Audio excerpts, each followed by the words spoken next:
जैसे ही ये हेलीकॉप्टर में चक्कर मारने का समय उनका पूरा होगा, जेल का रास्ता तय हो जाएगा। दोस्तों, मनीष कश्यप ने तमिलनाडु में हो रहे बिहारी मजदूरों के लेकर के जो वीडियो बनाया तो मनीष कश्यप के ऊपर एनएसए लग गया।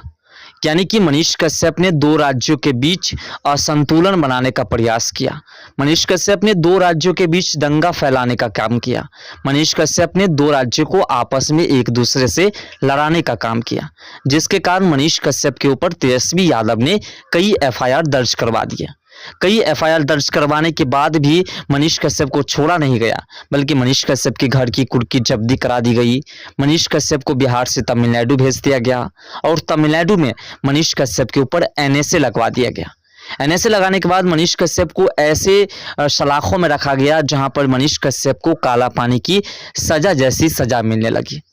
मनीष कश्यप को फिर भी राहत मिल गई हमारे देश के न्यायाधीश, हमारे देश के न्यायपालिका द्वारा, क्योंकि मनीष कश्यप ने किसी भी तरीके से गुनाह नहीं किया था। मनीष कश्यप ने जो वीडियो बनाया था, जिस घटना पर मनीष कश्यप ने वीडियो बनाया था, उस घटना पर तमाम जितने भी नेता थे और जितने भी पत्रकार हैं, उन सभी ने वीडियो बना करके डाला था सभी सोशल मीडिया ऐप पर। तो उसके ऊपर कार्रवाई नहीं हुई थी, सिर्फ मनीष कश्यप के ऊपर कार्रवाई हुई थी। और जो कि सभी को पता है कि जितने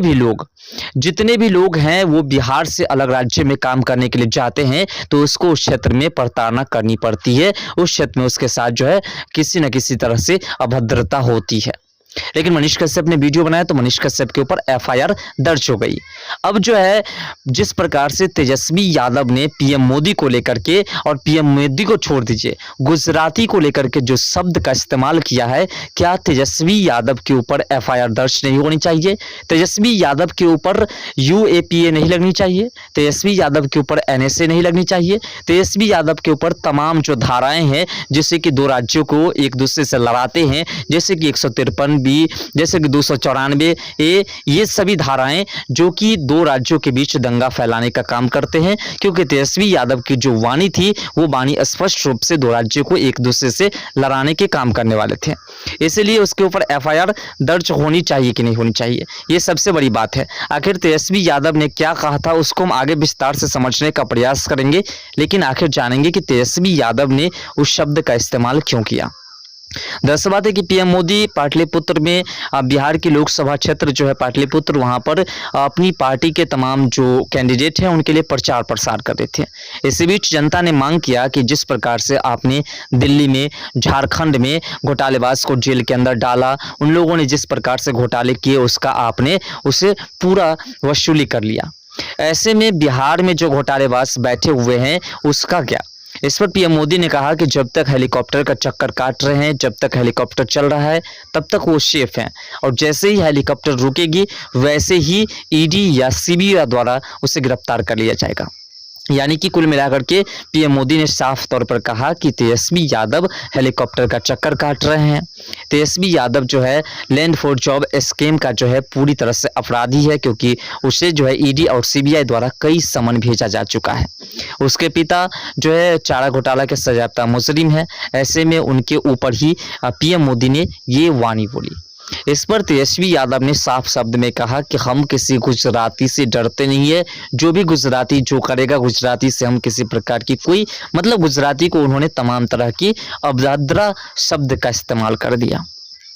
ऐसे में तेजस्वी यादव के ऊपर एफआईआर दर्ज होनी चाहिए कि नहीं, ये तो आप भी जानते हैं, क्योंकि ऐसे में गुजरात के लोगों को भड़काने का, बिहार के लोगों को भड़काने का और दोनों राज्य में एक दूसरे से लड़ाने का जो है ये शब्द का इस्तेमाल तेजस्वी यादव ने किया। तेजस्वी यादव ने दो राज्यों को एक दूसरे से लड़ाने का शब्द जो है अपने जुबान से निकाला। तेजस्वी यादव का शब्द जिस प्रकार से निकला है कि गुजराती जो है, इससे पहले भी तेजस्वी यादव के ऊपर गुजराती को ठग कहने को लेकर के जो है एफआईआर दर्ज हो चुकी है, और उसकी सुनवाई कई सालों से लगातार, मतलब लगभग 1-1.5 सालों से लगातार चलता आ रहा है, जिसमें तेजस्वी यादव की एक बार जो है ऐसी स्थिति बन चुकी थी जो वो जेल भी जाने वाले थे, लेकिन फिर कंप्रोमाइज हुई और फिर यह सिलसिला कुछ गंभीरता से आगे बढ़ी हुई है। लेकिन जिस प्रकार से पीएम मोदी, क्योंकि आप भी जानते हैं कि प्रधानमंत्री किसी एक राज्य विशेष का नहीं होता है, प्रधानमंत्री किसी भी राज्य का हो, वो जब केंद्र में पहुंच जाता है तो उसका देश ही उसके लिए सब कुछ होता है। लेकिन जिस प्रकार से तेजस्वी यादव ने पीएम मोदी के जरिए तमाम गुजराती को ठग कहा, जिस प्रकार से गुजराती के लिए अभद्रता का प्रयोग किया, क्या उसके ऊपर यूएपीए, एनएसए तमाम तरह की धाराएं लगनी चाहिए या नहीं। दोस्तों, हम इस वीडियोज को बना रहे हैं और इस वीडियोज को आप उस व्यक्ति के पास भेजिए जिस व्यक्ति को तेजस्वी यादव ने जेल डलवाया, उसके ऊपर एनएसए लगवाया, यानी कि मनीष कश्यप के पास इस वीडियोज को आप शेयर जरूर कीजिएगा अगर आपके संपर्क में हो तो। साथ साथ मनीष कश्यप जी से हम अपील करना चाहते हैं कि आप भारतीय जनता पार्टी के हिस्सा है और आपके ऊपर जो इसने जुर्म ढाए हैं उसका हिसाब किताब चुकाने का वक्त आ चुका है। आप जो है इस पर जो है एफआईआर दर्ज करवाइए और जो है जब आचार संहिता खत्म होती है तो आप जो है इसके ऊपर एफआईआर दर्ज करवाइए और इसमें गुजरातियों को ठग कहने का, गुजराती के ऊपर इस प्रकार की अभद्र टिप्पणी करने का, पीएम मोदी को इस प्रकार से जो है किसी एक राज्य विशेष को लेकर के जो है पूरे राज्य को बदनाम करने की कोशिश करने का, और जिस प्रकार से गुजराती के ऊपर इन्होंने टिप्पणी की है उसको लेकर इसके ऊपर एफआईआर दर्ज कीजिए और इसको जो है लंबी से लंबी सजा दिलाने की जो है प्रावधान आगे रखिए। ऐसा इसलिए क्योंकि जिस प्रकार से इन्होंने शब्द का इस्तेमाल किया है, इन्होंने कहा कि हम बिहारी है और बिहारी गुजराती से डरते नहीं है, हम प्रधानमंत्री मोदी से 10 साल का हिसाब मांगते हैं। इस प्रकार से उन्होंने जो शब्द का इस्तेमाल किया, साथ साथ गुजराती को धमकाने का जो काम किया, क्योंकि पीएम मोदी गुजरात के भले ही है लेकिन अब वह गुजराती नहीं है बल्कि वह देश के एक विशेष नागरिक है और उसका देश पर हक है और देश के विशेष नागरिक को किसी एक राज्य से जोड़ा नहीं जा सकता है, लेकिन तेजस्वी यादव ने उस एक राज्य से जोड़ने का काम किया है। इसे आप जिस भी शब्द से तुलना करेंगे, जितनी भी गई गुजरी शब्द से तुलना करेंगे वो कम है। अब इसका मतलब ये नहीं कि आप जो है बाप दादा की संपत्ति, बाप दादा के बनाए हुए एक मंच को लेकर के इस प्रकार के शब्द का इस्तेमाल करें। मानते हैं कि जिस प्रकार से जो है तेजस्वी यादव को बाप दादा, उनकी माँ और मुख्यमंत्री रहते हुए उस मंच को दिया है, उस मुकाम को हासिल करके दिया है जिस मुकाम पर पहुंचने के बाद आपकी हैसियत बढ़ जाती है, लेकिन इसका मतलब ये नहीं है कि आप किसी राज्य का अपमान करें, किसी राज्य के नागरिक को किसी अन्य राज्य के नागरिक से लड़ाने का काम करें। जिस प्रकार से तेजस्वी यादव ने गुजराती शब्द का इस्तेमाल किया है और जिस प्रकार से गुजरात के नागरिकों का अपमान किया है, इससे गुजरात और बिहार के बीच दंगा फैल सकती है और दंगा फैलेगी तो इसका जिम्मेदार सिर्फ तेजस्वी यादव रहेंगे। आप भी जानते हैं कि जब पीएम मोदी